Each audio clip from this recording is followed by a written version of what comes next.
turn number 9, Marquez scoring and have a look at the inside of Andrea Dovizioso.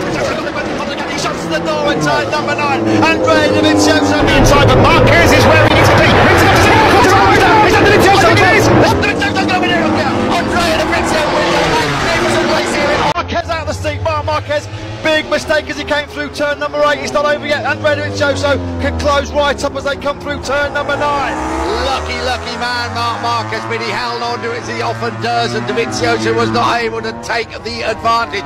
Up towards the hairpin they come. Time is running out for the Ducati and Dovizioso. Inside the Marquez. Short final, couple of corners coming up. Dovizioso pulls out the slipstream. He's attacking up the inside of Marquez. Can he make it through? Dovizioso leads in Japan.